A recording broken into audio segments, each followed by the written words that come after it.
La sonnette a retenti à 3 reprises avant que je perçoive ses pas rageurs s'approchant de l'intérieur du pavillon. À mes 67 ans, j'ai affronté la disparition soudaine de mon époux, la misère qui a failli nous anéantir, l'isolement de nuits interminables sans personne à qui me confier. Pourtant, absolument rien ne m'avait préparé à ce qui allait survenir lorsque cette porte en chêne vernie s'ouvrirait brusquement. Nathalie est apparue telle une tempête sur le point d'éclater, le visage déformé par une expression de colère qui m'a glacé le sang, et ses paroles se sont abattues sur moi comme des lames acérées. « Encore toi. J'ai pourtant dit que le dimanche était réservé au repos. Tu ne peux pas continuer à débarquer sans prévenir, comme si cette maison t'appartenait. » Je n'ai même pas eu le temps d'ouvrir la bouche pour expliquer que je venais simplement rapporter le pull bleu de Théo, mon petit-fils de 6 ans, qu'il avait oublié chez moi la semaine précédente quand je l'avais gardé parce que Nathalie avait un rendez-vous médical urgent. Il n'y a eu aucune possibilité pour les mots, pour les excuses, pour les clarifications, pour quoi que ce soit qui aurait pu adoucir l'instant. J'ai simplement vu son visage se crisper davantage de rage accumulée pendant des années. Comment ses mains poussèrent la porte avec une force démesurée et comment mon fils Antoine, mon unique enfant, celui que j'ai élevé seul durant 39 ans, demeurait figé sur le canapé du salon, fixant la télévision avec une concentration feinte, comme si je n'existais pas, comme si je n'étais pas sa mère debout sur le seuil, humiliée publiquement. Le claquement a résonné dans tout le quartier avec un fracas qui semblait ébranler l'univers entier. Le pull bleu orné de dinosaures est tombé de mes mains tremblantes et est resté gisant sur la marche d'entrée comme preuve textile de mon humiliation publique, comme témoignage tangible que même rapporter un vêtement oublié de mon petit-fils ne méritait pas la courtoisie élémentaire. 2 voisines qui arrosaient méticuleusement leur jardin de façade se sont retournées pour observer la scène avec ce mélange de curiosité morbide et de pitié gênée que les gens réservent aux personnes âgées qui souffrent en public. Une femme vêtue de son manteau dominical le plus présentable, debout devant une porte qui venait de se refermer violemment, avec des larmes commençant à couler sur ses joues, marquées par 67 années d'existence. Mais avant de poursuivre, je souhaite te faire une invitation très spéciale. Abonne-toi à la chaîne et laisse ton pouce en l'air. Cela m'aide à voir que tu me soutiens et que tu apprécies mes récits. Et commente ci-dessous depuis quelle ville tu nous regardes. Maintenant, continuons. J'ai parcouru les 4 rues jusqu'à mon appartement sans vraiment voir ce qui m'entourait. Les larmes brouillaient complètement ma vision, mais plus que cela, c'était comme si le monde entier était devenu flou et irréel, comme si je traversais un cauchemar dont je ne parvenais pas à m'éveiller. Mes pieds avançaient par pure mémoire musculaire, un pas après l'autre sur le trottoir familier, tandis que mon esprit répétait inlassablement ces paroles empoisonnées. « Encore toi ». Comme si ma présence était une peste bubonique, un désagrément insupportable qu'il fallait éradiquer à tout prix. À quel moment précis me suis-je transformée en antagoniste absolu de l'histoire de mon propre fils? J'ai tenté désespérément de me remémorer l'instant exact où tout avait basculé de manière irréversible.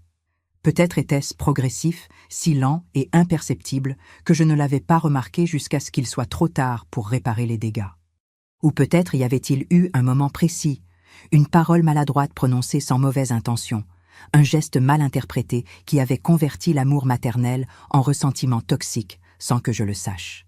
Quand je suis finalement arrivée à mon appartement au 4e étage, gravissant les marches avec des jambes qui me portaient à peine, je me suis assise dans le même fauteuil usé où j'avais allaité Antoine il y a 39 ans, où je lui avais lu des milliers de contes avant de dormir, où je l'avais consolé après chaque cauchemar et chaque genou écorché.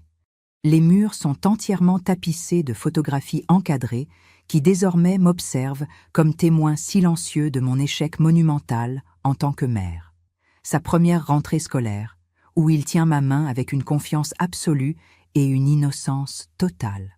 Sa remise de diplôme universitaire avec les honneurs, où il me serre fort dans ses bras et me qualifie d'héroïne devant tous.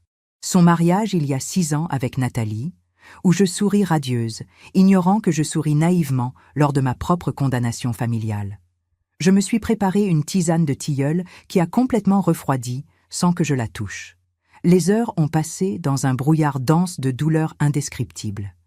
J'ai passé mentalement en revue les 2 dernières années entières, cherchant désespérément des indices, des signes d'alerte que j'aurais dû percevoir et reconnaître. Les invitations à dîner annulées avec des excuses de plus en plus faibles et transparentes.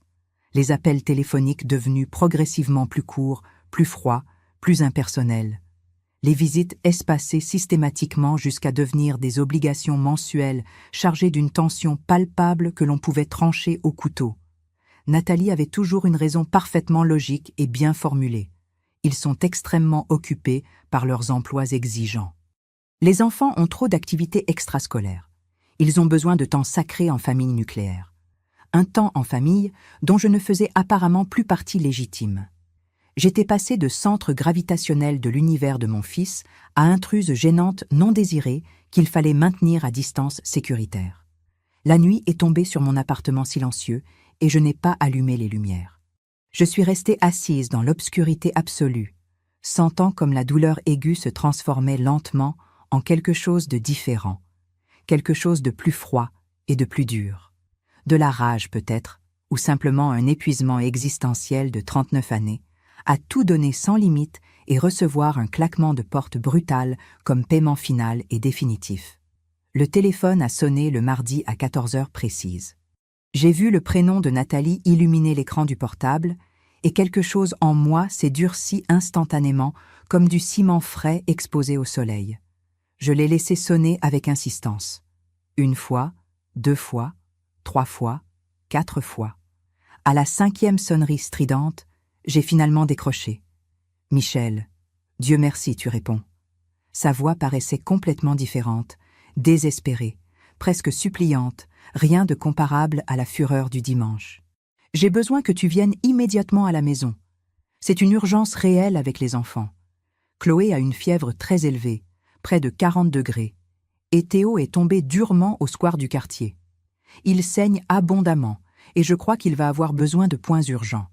Antoine est dans une conférence capitale avec des clients internationaux qu'il ne peut absolument pas quitter en aucune circonstance, et je n'arrive pas à gérer cela seul. J'ai besoin de toi maintenant. » Je pouvais entendre clairement les pleurs déchirants de Chloé en fond sonore, ces pleurs aigus et perçants d'un bébé véritablement malade que toute mère ou grand-mère reconnaîtrait instantanément. Je pouvais entendre Théo sangloter entre ses hoquets, appelant « Mamie, mamie, mamie » entre ses larmes de douleur et de peur. Mon cœur de grand-mère s'est serré douloureusement dans ma poitrine, comme si quelqu'un le comprimait avec un poing de fer. Chaque fibre de mon être, chaque instinct maternel et de grand-mère cultivé pendant des décennies, hurlait urgemment de courir là-bas sans réfléchir 2 fois, d'oublier complètement le claquement de porte du dimanche, de mettre mes petits-enfants innocents absolument en priorité.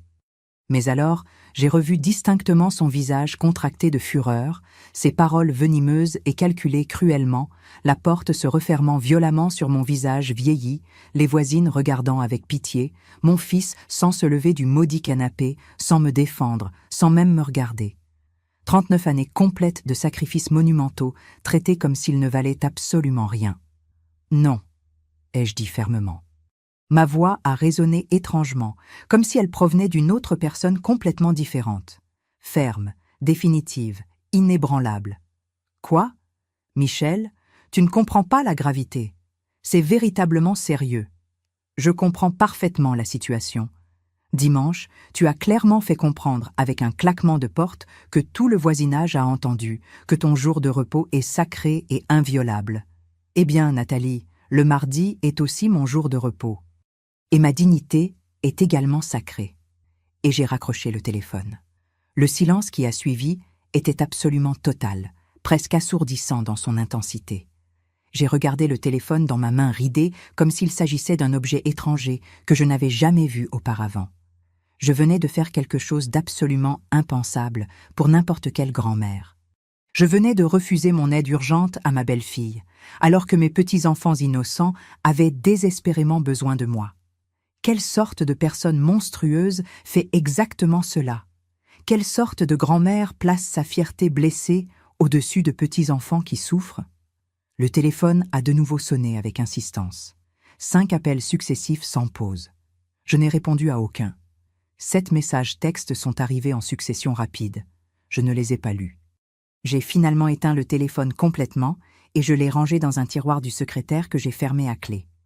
Je me suis préparé un autre thé. Celui-ci, je l'ai bu lentement, savourant chaque gorgée amère, et je me suis assise près de la fenêtre, à regarder comme le soleil de l'après-midi peignait le ciel d'orange incendiaire et de violet mélancolique. Je n'ai ressenti pas un atome de satisfaction. Je n'ai ressenti aucune victoire. Seulement un vide immense et sombre où existait auparavant un amour inconditionnel, et une question torturante qui allait me hanter durant les semaines suivantes. Venais-je de faire ce qui était absolument juste, ou venais-je de franchir une ligne morale d'où il n'y a pas de retour possible? Chapitre 2. Fantôme du passé. J'avais exactement 28 ans quand la vie m'a brutalement arraché Jean-Pierre sans aucun avertissement préalable. Un anévrisme cérébral massif qui l'a emporté en quelques heures à peine, sans alerte médicale, sans seconde chance, sans adieu approprié. Je me souviens avec une clarté photographique absolument parfaite de cette matinée ordinaire de mars. Il a embrassé doucement mon front pendant que je préparais le petit déjeuner. Il a ébouriffé de façon joueuse les cheveux rebelles d'Antoine, qui avait à peine 3 ans.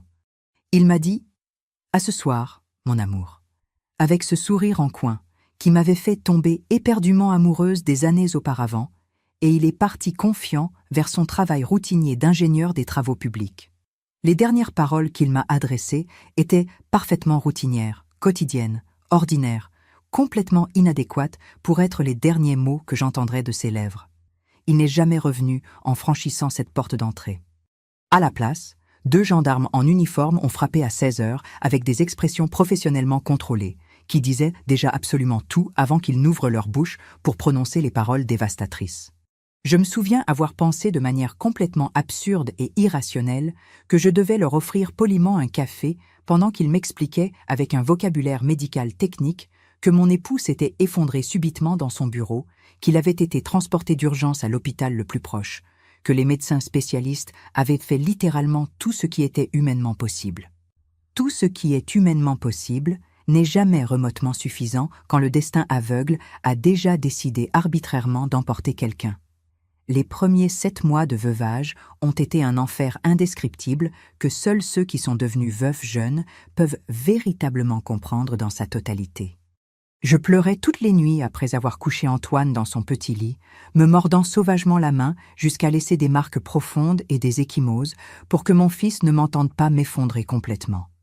Durant la journée, je devais être maman et papa simultanément. 2 rôles fusionnés en un seul impossible, sourire de façon convaincante, jouer avec une énergie feinte, lire des contes avec des voix animées, faire semblant méticuleusement que le monde n'était pas devenu complètement gris, vide et absolument dépourvu de sens. L'assurance vie de Jean-Pierre a été généreuse, suffisamment substantielle pour que nous n'ayons pas à nous inquiéter immédiatement de la survie élémentaire. Mais aucune somme imaginable d'argent ne peut combler le gouffre dévastateur d'un époux profondément aimé, d'un père dévoué qui ne verra jamais son fils grandir jour après jour, qui ne le verra jamais obtenir son diplôme avec fierté ou se marier avec émotion ou avoir ses propres enfants éventuellement. J'ai travaillé depuis la maison comme comptable indépendante, me permettant d'être toujours disponible instantanément pour Antoine. J'ai systématiquement décliné les invitations à dîner avec des amis bien intentionnés, les opportunités authentiques de refaire ma vie sentimentale avec des hommes intéressés, les voyages envisagés avec des amis qui insistaient avec persistance sur le fait que j'avais urgemment besoin de sortir et de revivre. Michel, Jean-Pierre ne voudrait pas te voir ainsi. Comment pouvais-je seulement penser à vivre égoïstement quand mon unique raison valide de vivre était cet enfant précieux qui avait absolument et complètement besoin de moi? Antoine est inévitablement devenu mon univers entier, mon soleil autour duquel orbitait chaque décision, pas par résignation par défaut, mais par choix conscient, délibéré et absolument volontaire. Chaque décision que j'ai prise, méticuleusement pendant 37 années consécutives, a eu un seul objectif cristallin et transparent, m'assurer de façon inébranlable que mon fils ait la meilleure vie possible, qu'il ne ressente jamais le vide paternel comme un déficit honteux dans son développement. Et j'y suis parvenue avec succès contre toutes les probabilités. Dieu est témoin personnel que j'y suis parvenue. Antoine était un enfant brillant académiquement, affectueux émotionnellement, plein d'une joie authentique malgré l'absence paternelle permanente. Nous sommes devenus une équipe absolument inébranlable. Nous contre le monde entier, maman. me disait-il fidèlement chaque soir avant de dormir, blotti en sécurité contre moi. Ces paroles simples étaient mon carburant quotidien, ma raison fondamentale de continuer même dans les jours les plus sombres et désespérés. Il a étudié l'architecture avec une mention d'excellence constante. Il a décroché un emploi dans une agence prestigieuse avant d'être officiellement diplômé. Mes amies envieuses me répétaient que j'avais accompli un travail absolument exceptionnel en l'élevant complètement seule. Je souriais avec une fierté maternelle qui n'était pas de la vanité superficielle, mais un soulagement profond et authentique. J'y étais parvenu contre vent et marée. Jean-Pierre serait immensément fier de là où il se trouve. Il a rencontré Nathalie lors d'une conférence professionnelle internationale quand il avait 33 ans. Elle était architecte d'intérieur accomplie, 6 ans plus jeune que lui, belle avec cette beauté soignée et professionnelle qui intimide subtilement, ambitieuse sans s'excuser, intelligente sans fanfaronner, sûre d'elle de manière que je n'ai jamais été. La première fois qu'Antoine me l'a présentée officiellement, l'amenant nerveusement dîner dans ma modeste maison, j'ai ressenti quelque chose d'étrange et d'indéfinissable dans l'estomac que je n'ai pas su identifier alors avec précision. Ce n'était pas une intuition maternelle jalouse, comme Nathalie m'en accuserait plus tard amèrement avec du venin distillé dans chaque mot soigneusement choisi. C'était quelque chose de beaucoup plus subtil et profondément plus inquiétant. La sensation perturbante qu'elle voyait Antoine comme un projet architectural à perfectionner méticuleusement, plus que comme une personne complexe à aimer inconditionnellement. Ses yeux évaluaient systématiquement mon appartement vieilli, mes meubles usés, mes vêtements démodés, même moi-même, avec une expression faciale qui laissait douloureusement comprendre que nous étions mesurés rigoureusement selon un standard invisible mais exigeant, et jugés lamentablement déficients. Mais mon fils était amoureux, complètement, irrévocablement, désespérément amoureux de façon que je n'avais jamais observée chez lui. Ses yeux brillaient intensément quand il parlait d'elle avec enthousiasme, décrivant leurs projets partagés ensemble avec un enthousiasme débordant. La grande maison qu'ils achèteraient dans un quartier chic, les voyages exotiques qu'ils feraient vers des destinations romantiques, les enfants en bonne santé qu'ils auraient éventuellement. Quelle mère peut se mettre consciemment en travers du bonheur radieux et pur de son unique enfant? J'ai délibérément ravalé mes réserves substantielles, comme si elles étaient des pilules amères, mais nécessaires pour quelque maladie terminale. J'ai souri de façon convaincante au mariage élaboré. J'ai prononcé un discours profondément émouvant où j'ai parlé sincèrement de comment Jean-Pierre aurait été extrêmement fier de voir son fils devenu cet homme extraordinaire, de comment je souhaitais sincèrement la bienvenue à Nathalie dans notre petite famille. Nathalie a pleuré copieusement pendant tout mon discours, des larmes authentiques coulant abondamment sur son maquillage parfait, professionnellement appliqué. J'ai pensé avec espoir que je m'étais peut-être complètement trompée à son sujet, que peut-être nous avions simplement besoin de patience et de temps pour nous connecter véritablement.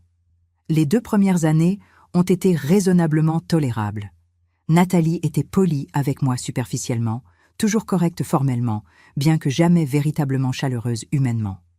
Il y avait une distance calculée et mesurée dans chaque interaction, comme si elle maintenait des murs invisibles, mais fermement construits entre nous délibérément.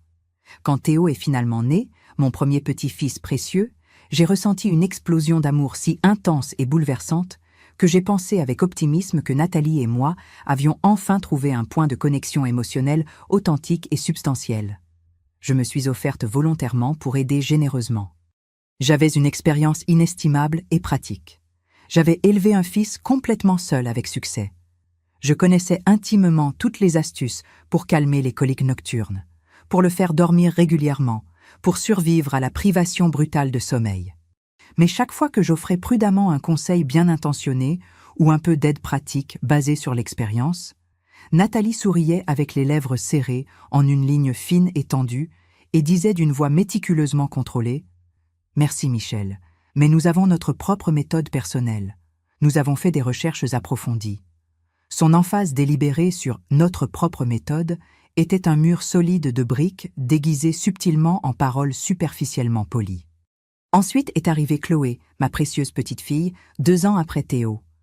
Belle indiscutablement, avec les yeux expressifs de son père et le nez parfait de sa mère. Avec elle, l'éloignement qui avait été graduel et incrémental s'est accéléré dramatiquement.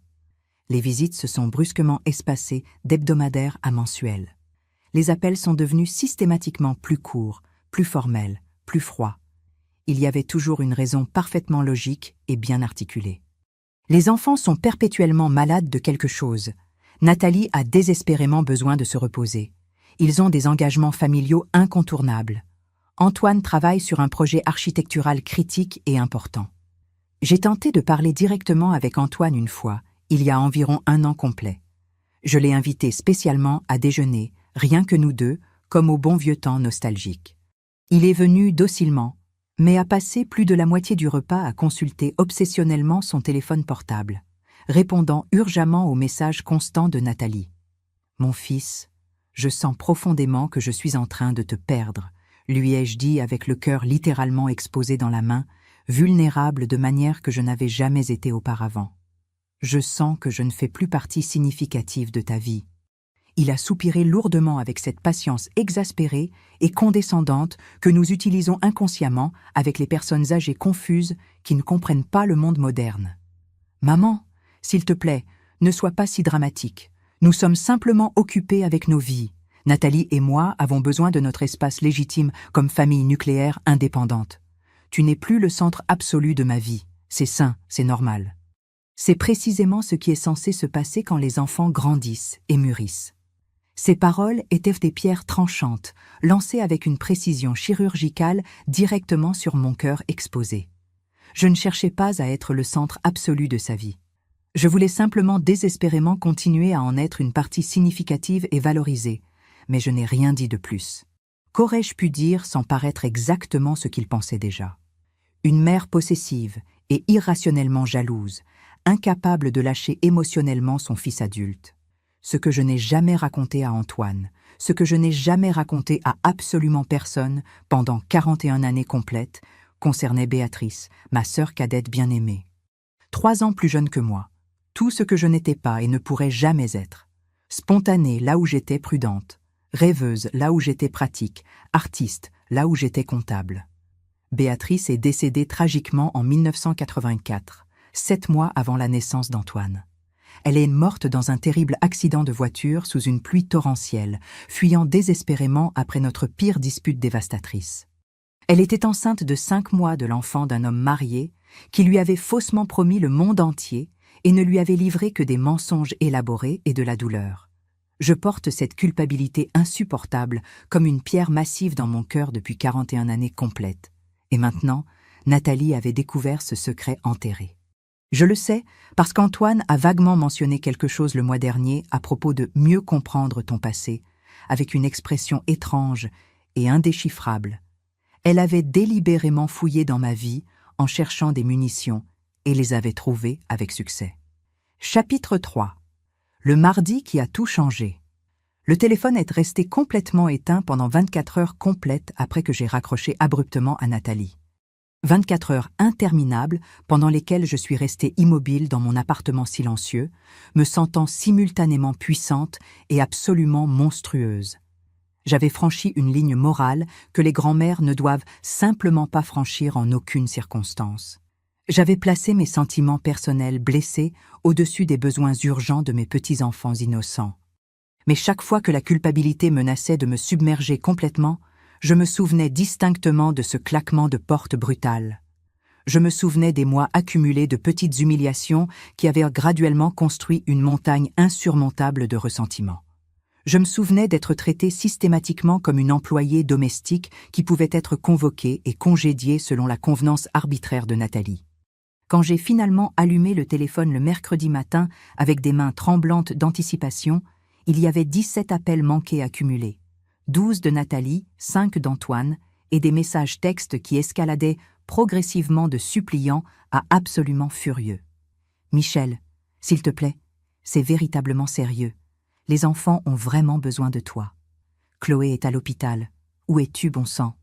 Je n'arrive pas à croire que tu sois si égoïste. Cela confirme absolument tout ce que je pensais de toi. Tu es une personne horrible. » Ce dernier message était de Nathalie. Je l'ai lu 3 fois lentement, sentant comme chaque mot était un clou méthodiquement enfoncé dans le cercueil. Je n'ai répondu à aucun message. À la place, je me suis préparé un petit déjeuner complet, quelque chose que je n'avais pas fait depuis des semaines, et je me suis assise pour le manger lentement, savourant chaque bouchée comme un acte de rébellion personnelle. Ma voisine Colette a frappé à ma porte cet après-midi pluvieux. Elle a 72 ans, a été veuve 2 fois et possède une sagesse que seules des décennies de survie à des tragédies variées peuvent donner. Nous nous sommes assises pour prendre un café pendant que la pluie commençait à frapper les fenêtres rythmiquement. « Tu as l'air différente », a dit Colette en m'étudiant avec ses yeux qui ne ratent aucun détail. Plus légère mais aussi plus triste. Que s'est-il passé ? Je lui ai tout raconté depuis le début, depuis le claquement de porte du dimanche jusqu'au moment où j'ai raccroché le téléphone le mardi. Je m'attendais à ce qu'elle me gronde, qu'elle me dise qu'une grand-mère n'abandonne jamais ses petits-enfants, peu importe quoi. À la place, Colette a hoché la tête lentement pendant qu'elle finissait son café. « Ma fille ne m'a pas parlé pendant 3 ans, a-t-elle dit finalement d'une voix calme. Son deuxième mari me détestait. Il disait que j'étais manipulatrice, contrôlante, toxique. Elle a choisi de croire ces versions déformées de chaque interaction que nous avions eue. Elle a choisi la paix dans son mariage plutôt que sa mère. « Et qu'as-tu fait ?» ai-je demandé, ayant désespérément besoin d'une feuille de route pour ce territoire inconnu. J'ai appris à vivre sans elle. J'ai construit ma propre vie. Je me suis liée d'amitié avec des femmes qui appréciaient ma compagnie. J'ai pris des cours de poterie. J'ai voyagé vers des endroits que j'avais toujours voulu connaître. Et quand elle a finalement divorcé 3 ans plus tard et est revenue en courant, je n'étais plus la même femme désespérée pour des miettes d'affection. Colette m'a regardé directement. Nous étions 2 adultes qui ont dû apprendre à se relier de zéro avec un respect mutuel. Cette fois-ci. Antoine est apparu à ma porte le jeudi soir sans prévenir. Il avait l'air terrible. Des cernes profondes, des vêtements froissés, une expression d'épuisement qui allait bien au-delà du manque de sommeil. Je l'ai laissé entrer sans dire un mot. « Chloé va bien », a-t-il dit finalement. C'était juste une infection de l'oreille sévère. « Je suis contente », ai-je répondu sincèrement. Théo n'a eu besoin que de 3 points au genou. Bien. Le silence s'est étendu inconfortablement. Antoine se frottait les mains nerveusement. « Nathalie est furieuse contre toi », a-t-il dit finalement. « Elle dit que cela prouve que tu as toujours été égoïste.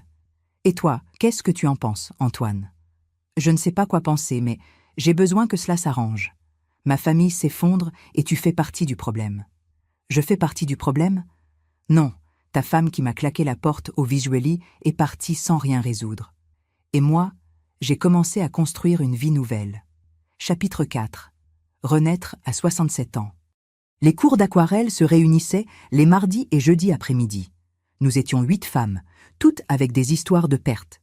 L'instructrice Françoise avait 59 ans et s'était réinventée comme artiste après un divorce dévastateur. « La peinture ne ment pas », disait Françoise. « Si tu es en colère, ça se voit dans les coups de pinceau. » Mes premières peintures étaient des désastres de couleurs sombres. Françoise les observait sans juger. « Il y a beaucoup de douleur là-dedans. Laisse-la sortir. » Au club de lecture, j'ai rencontré Hélène et Sophie. Hélène était veuve comme moi, mais avait pris un chemin différent. Elle voyageait seule à travers le monde avec un sac à dos. Sophie ne s'était jamais mariée et n'avait pas eu d'enfant. La société te dit qu'une femme sans mari et sans enfant est incomplète, disait Sophie.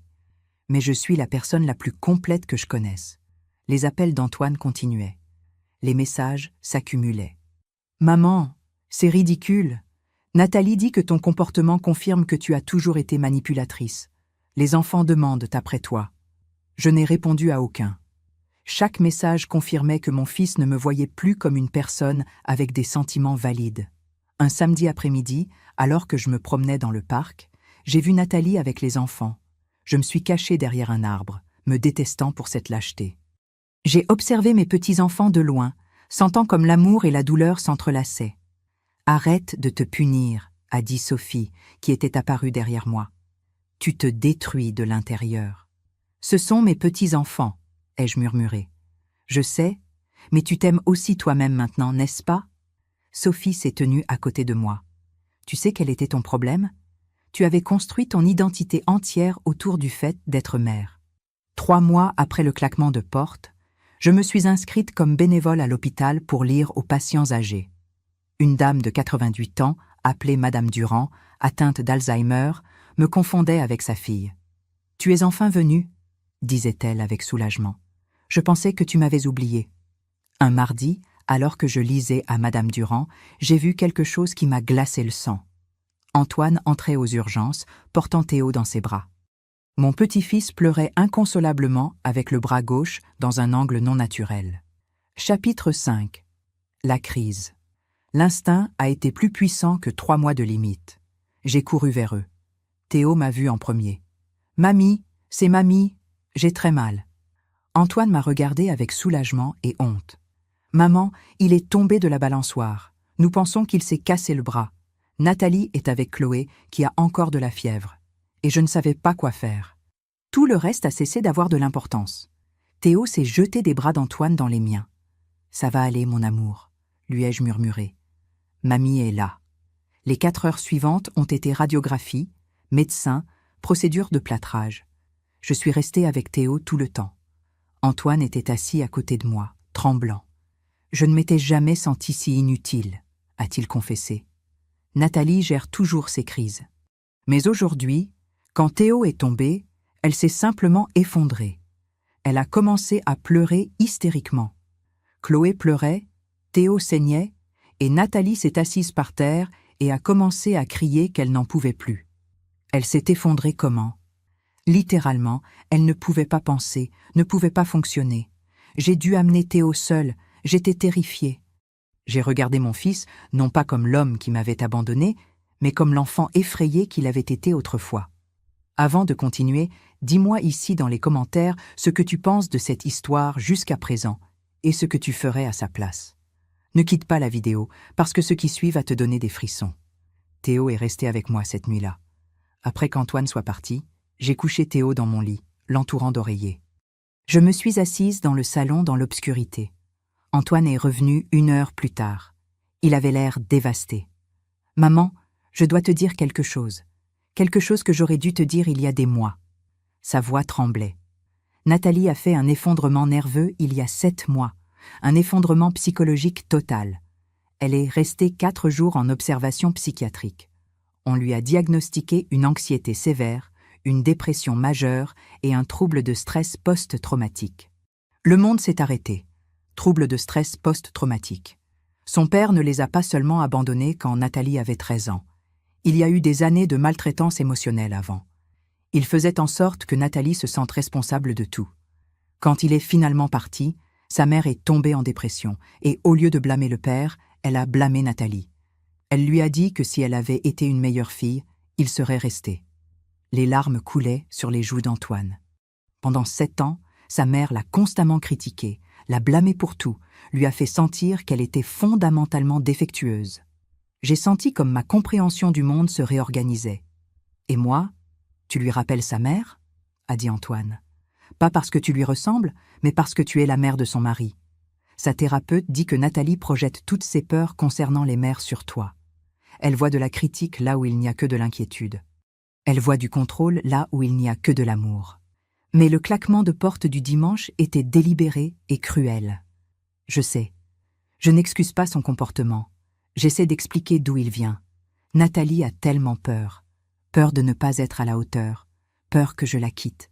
Peur que tu me convainques que j'ai fait une erreur. Je ne ferai jamais cela. Je sais, mais Nathalie n'arrive pas à le voir. Antoine a respiré profondément. Il y a autre chose. Elle a engagé un détective privé il y a 1 an pour enquêter sur ton passé. Il a trouvé Béatrice. Le nom de ma sœur décédée a flotté dans l'air comme un fantôme. Pourquoi ne m'as-tu jamais dit que j'avais eu une tante? Ma gorge s'est serrée. Parce que je n'ai pas pu la sauver. Théo s'est réveillé alors, confus et souffrant. Après qu'Antoine soit parti, je suis restée éveillée toute la nuit à affronter la vérité. Nathalie et moi avions combattu contre des fantômes. Chapitre 6. Secret enterré. Béatrice est née quand j'avais 3 ans. Nous avons grandi en étant des opposés. J'étais la sérieuse, elle la rêveuse. Nos parents nous comparaient constamment. « Pourquoi ne peux-tu pas être plus pratique comme Michel ?» disait-il à Béatrice. « Pourquoi ne peux-tu pas te détendre comme Béatrice ? Me disait-il. Nous nous aimions férocement. Elle m'apprenait à danser sous la pluie. Je lui apprenais à équilibrer son carnet de chèques. L'accident qui a tué nos parents est survenu quand j'avais 24 ans et Béatrice 21. Un conducteur ivre. Ils sont morts sur le coup. Soudainement, j'étais tout ce que Béatrice avait. Sa sœur aînée, sa gardienne, sa seule famille. La responsabilité était écrasante. Puis elle a rencontré Vincent Lemaire. 41 ans, 19 ans de plus qu'elle, architecte, marié, avec 3 enfants. Il l'a poursuivie quand elle a fait un stage dans son cabinet. Béatrice est tombée complètement. Elle parlait de lui avec des yeux brillants. « Il comprend mon âme », disait-elle. Son mariage est pratiquement terminé. Bientôt il me choisira, moi. Je voyais la vérité. C'était un menteur qui se servait de ma sœur. J'ai essayé de la mettre en garde. Béatrice, les hommes mariés qui promettent de quitter leur femme le font rarement. Tu ne comprends pas. Il est différent. Quand elle est tombée enceinte, la situation a explosé. Vincent a exigé qu'elle avorte. Béatrice a refusé, convaincue que le bébé le forcerait à quitter sa famille. Nos disputes sont devenues plus intenses. Je la suppliais de voir la réalité. Il ne va pas quitter sa femme pour toi. Il se sert de toi. Tu es une aigrie. Jean-Pierre est ennuyeux. Tu es jalouse, parce que moi, j'ai trouvé le vrai amour. La nuit de l'accident, avril 1984, il pleuvait à torrents.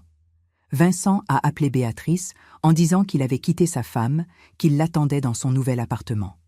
Béatrice, enceinte de 5 mois, a commencé à faire ses valises. « N'y va pas », l'ai-je supplié. « S'il te plaît, quelque chose ne va pas. Et toi, tu ne supportes pas de me voir heureuse. Réveille-toi, Béatrice. Cet homme ne t'aime pas. Tu vas ruiner ta vie. » La gifle est venue de nulle part. « Je voudrais que tu ne sois pas ma sœur. Je te déteste. J'aurais voulu que ce soit toi qui meurs à la place de nos parents. » Elle est partie en courant sous la pluie. La police a frappé à ma porte 3 heures plus tard. Elle avait perdu le contrôle dans un virage. La voiture s'est écrasée contre un arbre. Elle est morte sur le coup. Le bébé aussi. Vincent n'avait jamais quitté sa femme.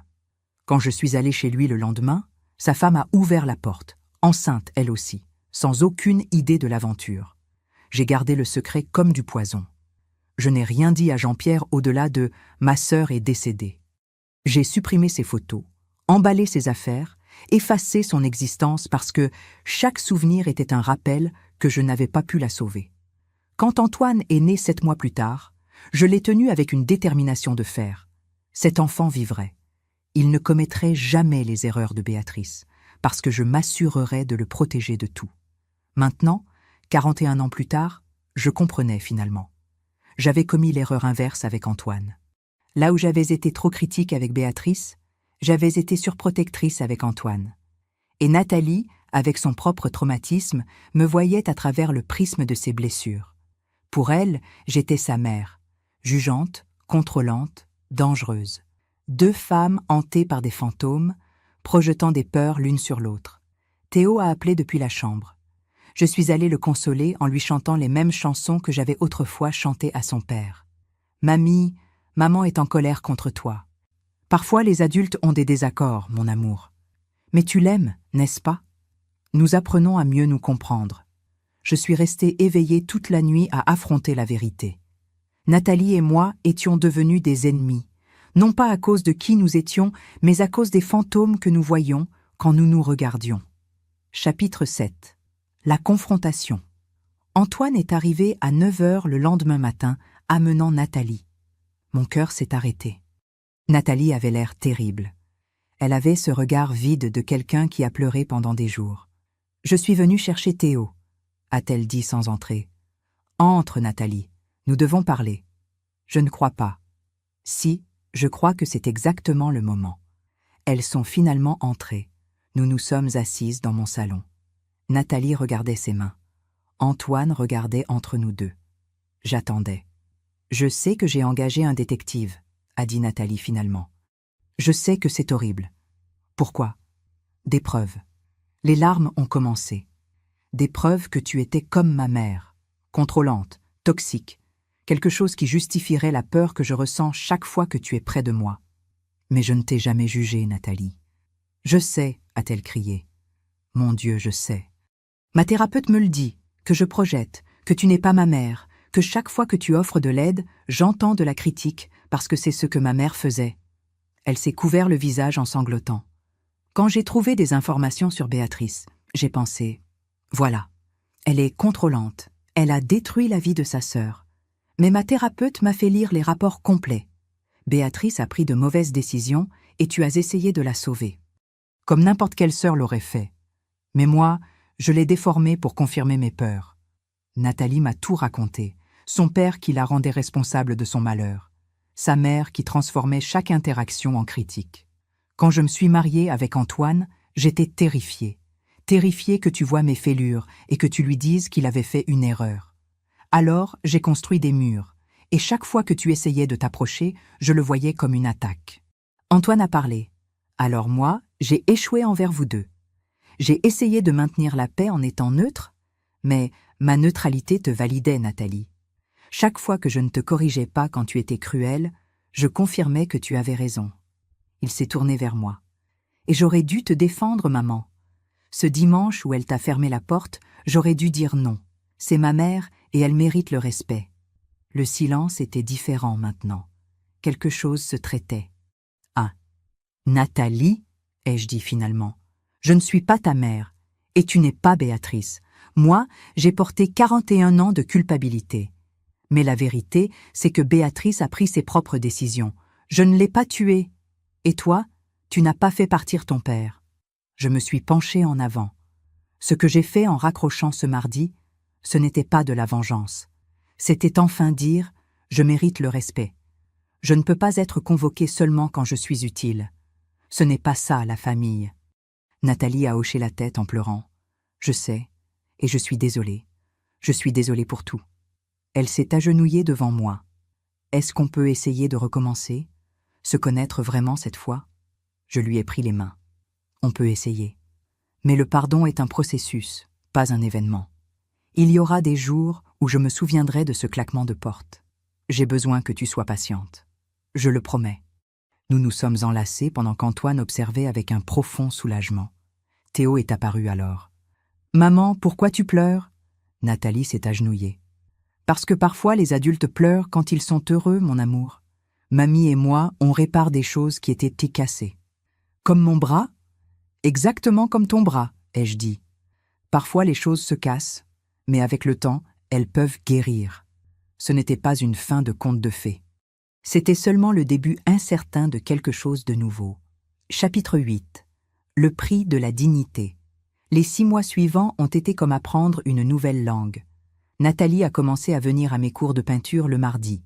Au début, c'était extrêmement inconfortable, mais Françoise nous a mises à travailler sur une fresque commune des 4 saisons.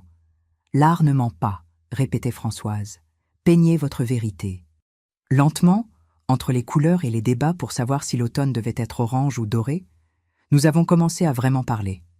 Nathalie m'a parlé de son enfance, des anniversaires oubliés, des réussites ignorées, des commentaires sur son poids. « Je n'étais jamais assez bien », a-t-elle dit. Peu importait la perfection de mes notes, il y avait toujours quelque chose qui n'allait pas. Et quand papa est parti, ça a confirmé que c'était ma faute. Sign. Je lui ai parlé de Béatrice en détail comme je ne l'avais jamais verbalisé. Comment je l'enviais secrètement. Comment nos parents nous comparaient. Comment sa mort avait validé mes pires peurs de perdre le contrôle. Quand j'ai essayé de la sauver, ce n'était pas seulement de l'altruisme, ai-je admis. C'était aussi de l'ego. Si elle se détruisait en étant impulsive, ça signifierait que ma façon de faire était la bonne. Nathalie a cessé de peindre. C'est pour ça que tu as surprotégé Antoine. Exactement. Si quelque chose lui arrivait, ça signifierait que j'avais encore échoué. J'ai élevé un homme qui ne savait pas établir de limites parce que j'avais toujours été son bouclier. Nous combattions toutes les deux contre des fantômes, a dit Nathalie. Moi, je combattais ma mère, mais j'utilisais ton visage. Toi, tu combattais la culpabilité, mais tu utilisais mon besoin d'indépendance. Notre fresque a pris forme. Chaque panneau contenait des éléments des deux. Mes coups de pinceau contrôlés se mélangeant aux siens plus libres. Le résultat était quelque chose qu'aucune de nous n'aurait créé seule. Antoine aussi était en thérapie. Il s'est avéré que des années d'être parfait l'avaient brisé. Il a eu un autre effondrement 6 semaines plus tard, à la maison, devant Nathalie et les enfants. Nathalie m'a appelé cette nuit-là, effrayée. « Michel, j'ai besoin d'aide, il est brisé. » J'y suis allée immédiatement. Nous nous sommes assises toutes les trois et avons parlé pendant des heures tandis qu'Antoine dormait. « Comment as-tu fait » m'a demandé Nathalie. « Comment as-tu élevé un fils seul tout en traversant ton propre deuil ?» Je ne l'ai pas traversé, je l'ai enterré. Je me suis transformée en machine maternelle. Et maintenant, 41 ans plus tard, je me permets enfin de ressentir. Tu regrettes les sacrifices ? J'ai réfléchi longuement. Je regrette de m'être sacrifiée si complètement que j'ai oublié qui j'étais. Je regrette d'en avoir fait mon unique but, parce que quand il a grandi, je me suis retrouvée vide. N'aie pas ma vie, Nathalie. Aime tes enfants, mais n'oublie pas de t'aimer toi-même. Ce fut un tournant. Le moment décisif est arrivé lors de mon anniversaire de 68 ans. Nathalie a organisé un dîner surprise. Elle a invité mon club de lecture. Colette, Françoise, Hélène, Sophie. Antoine était là avec Théo et Chloé. Mais ce qui m'a laissé sans voix, c'était de voir une femme âgée, assise seule. Elle avait 76 ans. Une expression de profond malaise. « Je voudrais te présenter ma mère », a dit Nathalie en tremblant.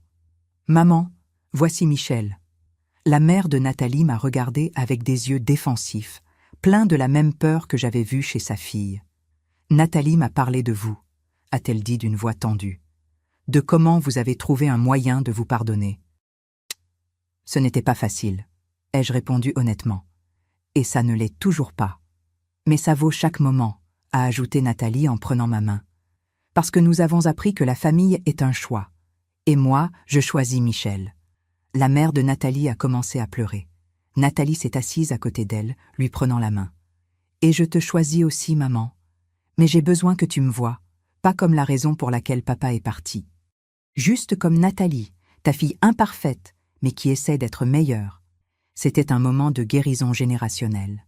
J'ai réalisé qu'en nous pardonnant, Nathalie et moi, nous avions créé un pont vers d'autres relations brisées. Théo a grimpé sur mes genoux. « Mamie, tu es toujours la meilleure mamie du monde ?»« Toujours, mon amour. » Mais la réponse complète était plus complexe. J'étais une grand-mère qui avait appris qu'aimer signifie lâcher prise, qu'établir des limites n'est pas de la cruauté, que le pardon n'efface pas la douleur, mais ouvre de l'espace pour de nouveaux chapitres. Ce soir-là, Nathalie est restée pour m'aider à ranger. Pendant que nous faisions la vaisselle, elle m'a dit « Quand j'ai entendu le clic du téléphone ce mardi-là, j'ai pensé que j'avais gagné, que je t'avais enfin sorti de nos vies. Mais ce que tu as vraiment fait, c'est m'obliger à me regarder dans le miroir. Et je n'ai pas aimé ce que j'ai vu. Moi non plus, je ne m'aimais pas, ai-je admis. Une mère dont l'amour étouffait. Une femme qui avait oublié qui elle était. Et qui es-tu maintenant ? J'ai souri en pensant à mes aquarelles, à mes amis, aux après-midi avec Nathalie où nous parlions sans mentionner Antoine, aux soirées seules qui ne ressemblaient plus à une punition. Je suis encore en train de le découvrir. À 68 ans, je fais enfin connaissance avec Michel, et j'aime bien cette femme. Nous nous sommes enlacés dans ma cuisine, une vraie étreinte, sans peur. Juste deux femmes qui avaient combattu contre des fantômes et avaient choisi de devenir des alliés. La sonnette qui avait retenti ce dimanche-là avait fermé une porte, mais ma réponse, ce clic du téléphone, en avait ouvert une autre. Ce n'était pas de la vengeance, c'était de la dignité. C'était dire, je mérite le respect et le maintenir. L'orgueil a un prix, mais la dignité aussi. Et en regardant la vie que j'avais construite, les amitiés, la créativité, la relation honnête qui émergeait avec Nathalie, mon fils apprenant l'authenticité, je savais avec une certitude absolue que j'avais payé le juste prix. Parce que parfois l'acte le plus aimant est de refuser d'accepter moins d'amour que ce que l'on mérite. C'est se tenir dans sa vérité et dire « voilà qui je suis. Voilà ce dont j'ai besoin. » Et je ne m'excuserai pas d'exister. J'ai sonné à la porte un dimanche. Ma belle-fille m'a claqué la porte au visage. Cela aurait pu être la fin, mais c'est devenu le commencement de quelque chose de plus vrai. Et quand Nathalie m'a invité le dimanche suivant, sans drame, sans condition, j'ai souri et j'ai dit « J'adorerais. Mais seulement si nous promettons que quand nous aurons besoin d'espace, nous le dirons avec des mots aimables. Elle a hoché la tête.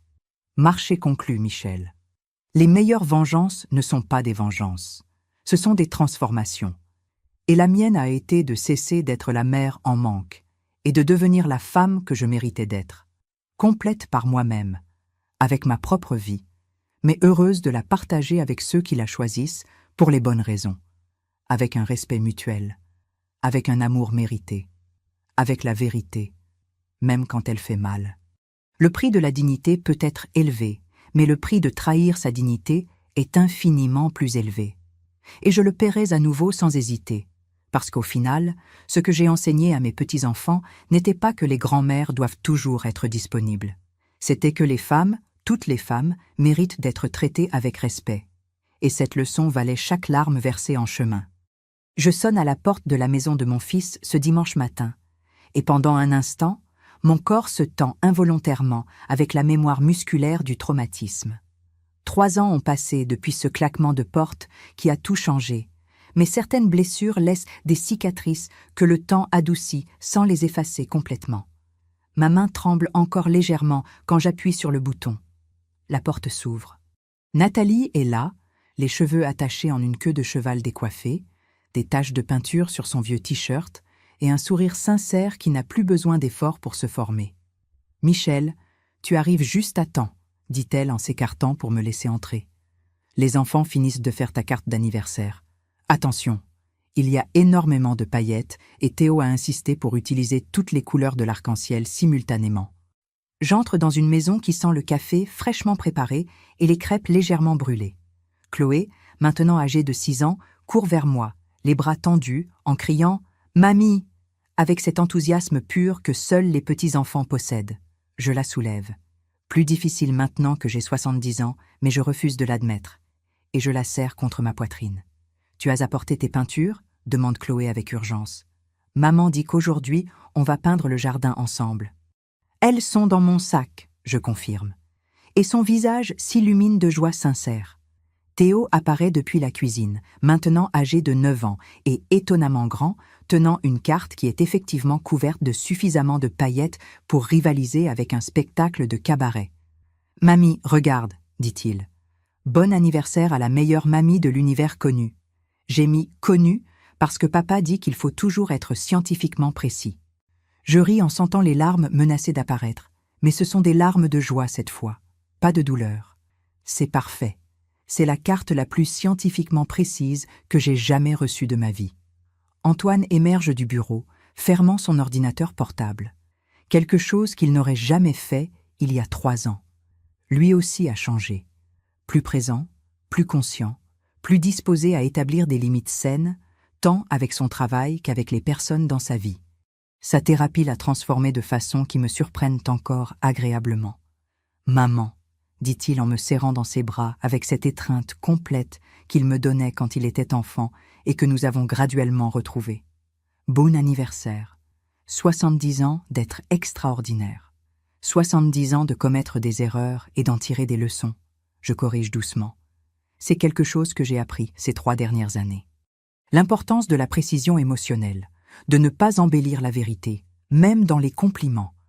Nathalie réapparaît avec un plateau de café et ce qui semble être des crêpes sauvées de leur première tentative de crémation. « J'ai essayé de faire ta recette, Michel. Elles ne sont pas exactement comme les tiennes, mais elles sont mangeables, plus ou moins. Nous rions ensemble et il y a de l'aisance dans ce rire qui a été laborieusement construit pendant 3 ans de mardis de peinture, de conversations honnêtes et de thérapie familiale occasionnelle. Nathalie et moi ne serons jamais meilleures amies. Nos personnalités sont trop différentes, nos histoires trop complexes. Mais nous sommes quelque chose de peut-être plus précieux. Nous sommes une famille choisie consciemment, jour après jour. « Tu sais quoi ?» dit Nathalie pendant que nous nous asseyons à table, les enfants déjà distraits par leurs crêpes couvertes de miel. « Ma mère m'a appelé hier. » Je lève les yeux avec un intérêt sincère. La relation de Nathalie avec sa mère a été son propre voyage compliqué, parallèle au nôtre, mais avec ses propres obstacles uniques. Elle veut venir nous voir le mois prochain. Elle dit qu'elle est allée en thérapie aussi, qu'elle veut essayer de vraiment me connaître. Nathalie fait une pause, ses yeux cherchant les miens. Je lui ai dit oui, Mais je lui ai aussi dit qu'elle devait respecter des limites, que les choses seraient différentes cette fois. « Et comment te sens-tu à ce sujet ?» je demande en utilisant les mêmes mots que ma propre thérapeute me pose constamment. Oui, j'ai finalement commencé une thérapie il y a 2 ans. Terrifiée, pleine d'espoir, les deux à la fois. Nathalie sourit avec cette vulnérabilité qu'elle a appris à montrer. « Mais tu m'as enseigné quelque chose d'important, Michel. Tu m'as enseigné que poser des limites n'est pas de la cruauté, que tu peux aimer quelqu'un et quand même exiger le respect, que le pardon ne signifie pas oublier ni permettre que les schémas nuisibles continuent. » Antoine prend la main de Nathalie. « Et toi aussi tu m'as enseigné cela, maman. Quand tu as raccroché le téléphone il y a 3 ans, j'ai pensé que tu étais égoïste. Maintenant je comprends que tu étais courageuse. Tu nous enseignais à tous que même les grands-mères, même les mères, même les femmes plus âgées méritent la dignité. Ce n'était pas facile, j'admets honnêtement. Il y a eu des nuits où je me détestais, où je me demandais si j'avais sacrifié ma relation avec mes petits-enfants par orgueil. Mais tu ne l'as pas fait, dit Nathalie fermement. Tu as sacrifié la fausse paix pour la possibilité de quelque chose de réel. Et regarde où nous en sommes maintenant. Je regarde autour de la table. Chloé avec du chocolat sur le visage, complètement inconsciente des complexités adultes, mais en sécurité dans l'amour qui l'entoure. Théo vérifiant sa carte pour s'assurer que les paillettes ne tombent pas. Antoine et Nathalie avec les mains entrelacées, un mariage qui a survécu à sa crise la plus profonde et en est ressorti plus fort. Et moi, Michel, 70 ans, enfin à l'aise dans ma propre peau. Ce matin, avant de venir, j'ai peint un nouveau panneau pour notre fresque des saisons au cours d'aquarelle. Françoise l'a regardé et a dit quelque chose qui m'est resté. « Tu as enfin peint l'hiver sans obscurité. Tu as peint l'hiver avec espoir. » Elle avait raison. Le panneau montrait la neige tombant sur un jardin endormi. Mais il y avait des bourgeons verts pointant sous la neige. Des promesses de printemps. La preuve que même dans le froid le plus rigoureux, la vie persiste, s'adapte, trouve des moyens de fleurir éventuellement. « À quoi tu penses, mamie ?» demande Théo, me sortant de mes réflexions. « Je pense, dis-je lentement, choisissant mes mots avec soin, que les meilleures histoires ne sont pas celles qui finissent facilement heureuses. Ce sont celles qui finissent honnêtement. Et celle-ci, notre histoire familiale, est honnête. Elle a des cicatrices et elle a de la beauté. Elle a de la douleur et elle a de la guérison. Et cela la rend réelle. » Nathalie lève sa tasse de café. « Aux histoires honnêtes, alors. Aux histoires honnêtes, répétons-nous tous, même les enfants, bien qu'ils ne comprennent pas complètement le toast. Et tandis que nous entrechoquons nos tasses et nos verres de jus, tandis que les enfants rient et que Nathalie et moi échangeons un regard de compréhension mutuelle, tandis qu'Antoine sourit avec une paix qu'il n'avait pas il y a 3 ans, je sais avec une certitude absolue, le prix de la dignité était élevé, mais ce qu'il a acheté, cette authenticité, ce respect mutuel, cette vraie famille construite sur la vérité au lieu de l'obligation, valait chaque larme, chaque nuit d'insomnie, chaque moment de doute.